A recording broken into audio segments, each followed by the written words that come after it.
The Journey of Lila, a lesson in faith, family, and God's love.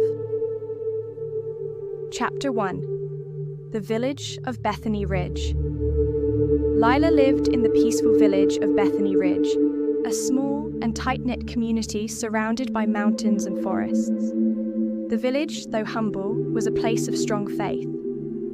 Every morning, the church bell would ring, calling the villagers to gather and pray. Lila's mother, Anna, was deeply respected for her wisdom and devotion. She often led prayer meetings and was known to offer a listening ear to anyone who needed guidance. For as long as Lila could remember, her mother had spoken of the power of God's love and the importance of trusting in His plan. God's path for each of us is not always clear, Anna would say, but we must walk it with faith. Remember, Lila, that the Lord knows the plans He has for you, plans to prosper you and not to harm you, plans to give you hope and a future. Anna was quoting from Jeremiah 29:11, one of her favourite verses. Lila listened, but her heart still longed for more. More adventure, more excitement, more understanding. What lay beyond the village, beyond the mountains and the forests? Surely God's plan for her was not to stay in this small place forever. One day, Lila told her mother, "I'll find my way beyond the mountains. I want to see what God has planned for me out there." Anna smiled gently, but her eyes held concern. "Lila, remember that God's greatest adventures often come when we trust Him, even in the ordinary moments of life. Don't rush His plan. Be still and know that He is God." Psalm 46:10. But Lila wasn't convinced. She wanted to set out on her own and discover what was waiting for her. She wanted to find her purpose. Chapter 2. The Path into the Unknown. It was a bright, sunny morning when Lila finally decided to leave. She packed a small bag with food, a blanket, and her Bible, just as her mother had taught her. With her faithful dog, Scout, by her side, she set out toward the woods at the edge of the village, her heart pounding with excitement. The path into the forest was narrow and winding, and the trees loomed tall overhead. Lila felt a thrill in her chest. This was it, the beginning of her adventure. But as she walked deeper into the woods, something strange began to happen. The air grew colder, and the trees seemed to close in around her. The light of the sun barely reached the forest floor, and Lila began to feel a knot of unease in her stomach. Just as she was beginning to wonder if she should turn back, a soft voice whispered through the trees. "Lila, come closer. Follow me." Lila froze. The voice was gentle, almost soothing, but there was something unsettling about it. She looked around, but she couldn't see anyone. "Who's there?" she called out. The voice didn't answer directly. Instead, it spoke again, a little louder this time. "I can show you the way. The path you seek. Come, Lila." Scout barked nervously, his ears perked up, but Lila's curiosity got the better of her. She followed the voice, her steps quickening, her heart racing. The voice led her deeper into the forest until she reached a clearing. In the center of the clearing was a single, glowing flower. Its petals shimmered in the dim light, and its glow seemed to pulse like a heartbeat. It was the most beautiful thing Lila had ever seen. "Touch it," the voice whispered. "It will give you what you desire." Lila reached out her hand, but then she hesitated. Something didn't feel right. She remembered her mother's words. "Do not be wise in your own eyes. Fear the Lord and turn away from evil." Proverbs 3:7. She pulled her hand back and took a step away from the flower. Suddenly, the voice changed. It became sharp, cold, and angry. "You foolish girl! You had a chance to claim your future, and you turn away. You'll regret this." The voice grew louder and more menacing, but Lila stood firm. She took out her Bible and opened it to Psalm 23. "The Lord is my shepherd," she whispered. "I shall not want. He makes me lie down in green pastures. He leads me beside still waters." As she spoke, the voice faded, and the eerie glow of the flower dimmed. The forest around her seemed to relax, the trees no longer pressing in so tightly. Lila felt a wave of peace wash over her. "I'll trust in the Lord," she said quietly, clutching her Bible to her chest, "no matter what happens."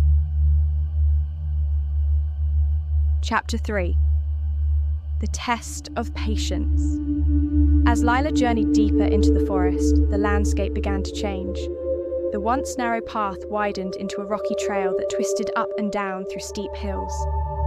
The sun was setting, and Lila knew she had to find shelter for the night. Ahead, she spotted a small cave nestled in the hillside. Grateful for the shelter, she gathered sticks to start a fire and set up a makeshift camp with her blanket. Scout curled up beside her as she opened her Bible and began to read. As she read, she found herself drawn to the story of Joseph in the book of Genesis.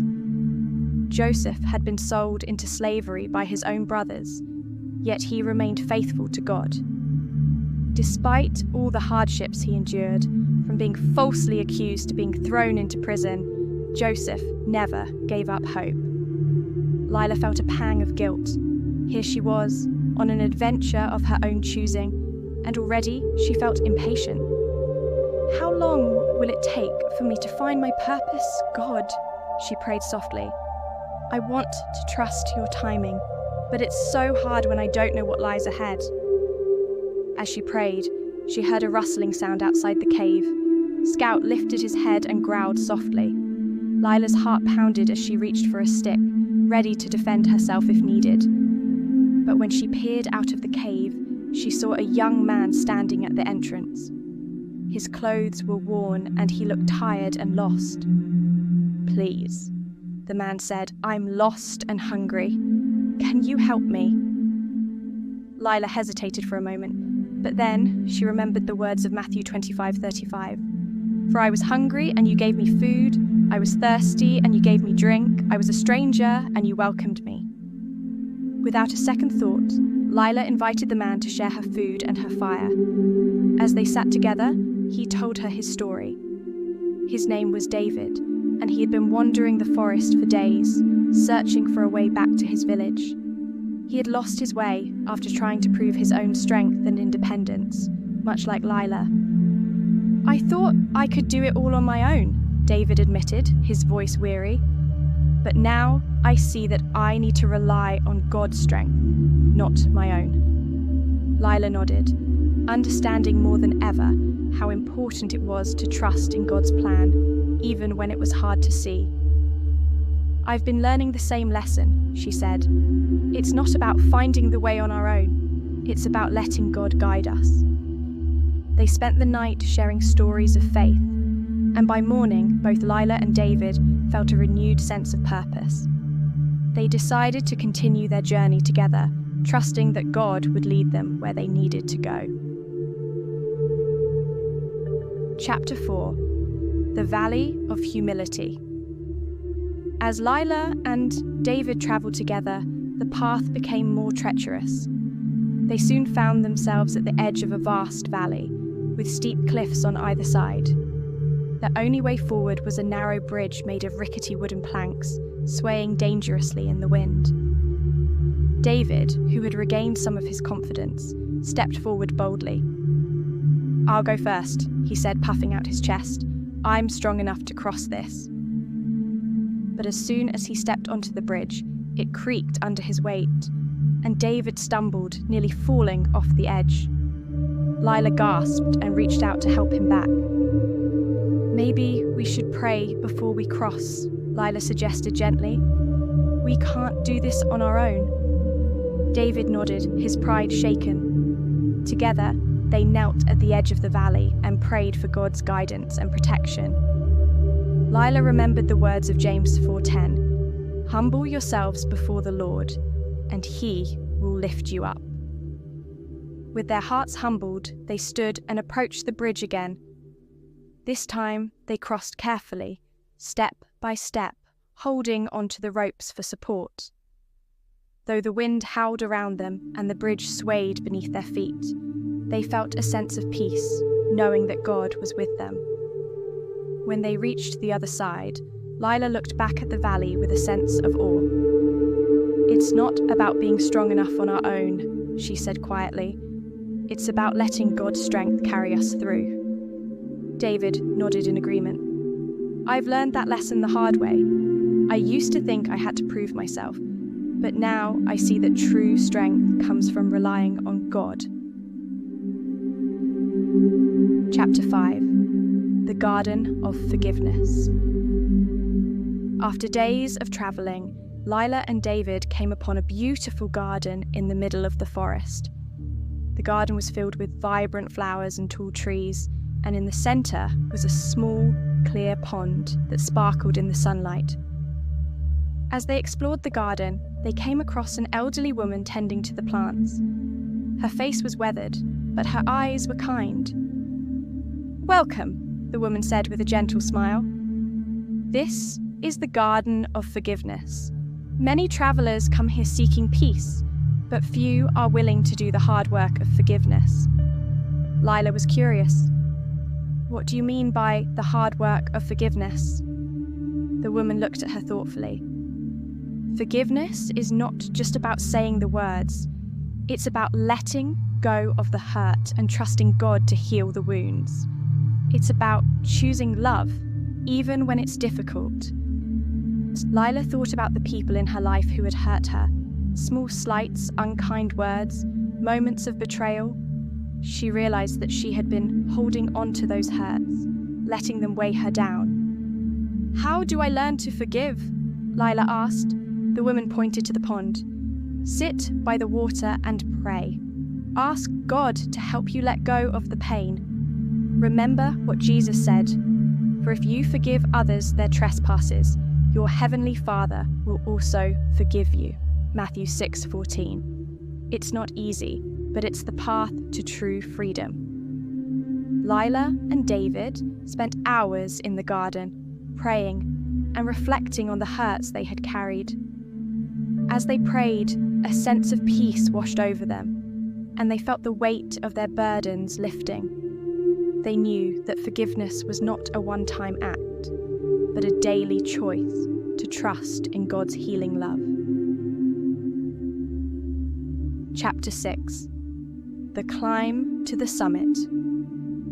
With their hearts lightened by forgiveness, Lila and David continued their journey. The path grew steeper as they approached the base of Willow Mountain, the highest peak in the land. The mountain was known to be a place of trials, where only those with true faith could reach the summit. As they began the climb, Lila felt a surge of determination. This was the moment she had been waiting for, the moment to prove her faith and find her purpose. But the climb was harder than she had imagined. The rocks were sharp, and the wind was cold and fierce. David, too, struggled, his legs trembling with each step. "I don't know if I can make it," he admitted, his voice filled with doubt. Lila thought of the many times she had doubted herself, but she also remembered the strength she had found in trusting God.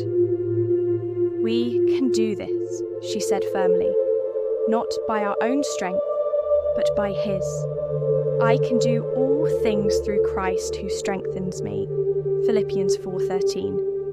They continued to climb, praying with each step, trusting that God would give them the strength they needed.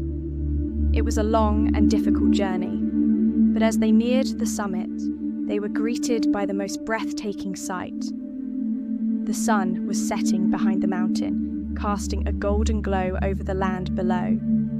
From the top of Willow Mountain, they could see the entire valley, the rivers, the forests, and even the distant village of Bethany Ridge. It was a view that reminded them of the vastness of God's creation and His boundless love. Lila knelt at the summit, her heart overflowing with gratitude. "Thank you, God, for guiding me, for for teaching me to trust, to forgive, and to love. I know now that my purpose is not about seeking adventure for adventure's sake, but about walking with you wherever you lead. David knelt beside her, his eyes filled with tears. "I've found my way back to God," he said softly. "I've learned that true strength comes from humility, forgiveness, and faith." As they prayed together, the sky above them filled with stars, a reminder of God's promise to always be with them, no matter where their journey took them. Chapter 7. The Return Home. With their journey complete, Lila and David began the descent back to the village. The way down was easier, their steps lighter, their hearts full of peace. They had faced trials, but through faith, they had overcome them. When they finally reached Bethany Ridge, they were greeted by the villagers who had been praying for their safe return. Lila's mother, Anna, embraced her tightly, tears of joy streaming down her face. "I knew God would bring you back safely," Anna said, her voice filled with gratitude. "I've been praying for you every day." Lila smiled, feeling a deep sense of peace. "I've learned so much, Mother. I've learned that the greatest adventure is trusting God's plan, even when it's hard to see.